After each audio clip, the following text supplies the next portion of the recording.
ہمارے معاشرے میں اگر آپ نظر دوڑائیں تو اس میں ڈھیر سارے کیریکٹرز آپ کو ملیں گے، اور اس میں سے زیادہ تر کیریکٹر جو ہیں وہ چالاک ہوتے ہیں۔ ہر ایک بندے کی اپنی لیول آف چالاکی ہوتی ہے۔ جس طرح آپ نوٹ کریں کہ میٹرک کا اسٹوڈنٹ اس لیے نقل کرتا ہے کیونکہ وہ سمجھتا ہے کہ زیادہ مارکس ملیں گے تو ایک بڑے سے کالج میں مجھے ایڈمیشن ملے گا، اس کی اپنی لیول آف چالاکی ہوتی ہے۔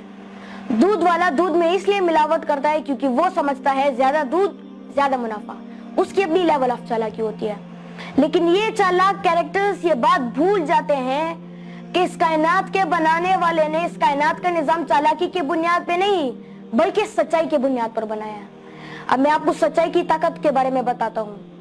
سچائی پر قائم رہنے کے لیے اپنے آپ کو زیر آتش رکھنا پڑتا ہے، آگ اور خون کے دریا سے گزرنا پڑتا ہے، اپنے جان مال وقت ان سب کی قربانیاں دینی پڑتی ہے، سیکریفائسز دینی پڑتی ہے، پھر جا کر آپ کی ایک فریکوینسی بنتی ہے، اور پھر قدرت آپ کی اسی فریکوینسی کو کیچ کرتا ہے اور پھر آپ کو ایسے مقام پر پہنچاتا ہے، ایسی عروج آپ کو دیتا ہے کہ پھر خدا آپ سے خود پوچھتا ہے بتا تیری رضا کیا ہے۔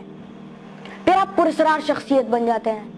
پھر آپ آب حیات پی لیتے ہیں اور ہمیشہ ہمیشہ کے لیے لوگوں کے دلوں میں زندہ رہتے ہیں۔ ایسے کیریکٹرز ہمارے تاریخ میں ڈھیر سارے ہیں، جس طرح مجدد الفسانی ہو گئے، علامہ محمد اقبال، سر سید احمد خان، اور سب سے بڑا کیریکٹر ہمارے آخری نبی حضور صلی اللہ علیہ وآلہ وسلم۔ مکہ کے کفار نے ان کو تنگ کیا اور مجبوراً انہوں نے مکہ چھوڑا اور مدینہ ہجرت کی۔ ڈھیر ساری تکلیفیں ان پر آئی لیکن انہوں نے برداشت کیا۔ پتھروں کی بارش ان پر ہوتی ہے لیکن وہ برداشت کرتے ہیں اور ان سب کو معاف کر دیتے ہیں، اور ان کی پھر ایک فریکوینسی جو بنی تھی سچائی کی بنیاد پر، اسی فریکوینسی کو قدرت نے کیچ کیا اور پھر مدینہ کی ریاست بنے، اور اسی مدینہ کی ریاست سے پھر اسلام پوری دنیا میں سچائی کے بنیاد پر پھیل گیا، اور اسی ریاست میں ان کے ساتھ جو بھی بندہ تھا وہ سب لوگ پراسرار بن گئے۔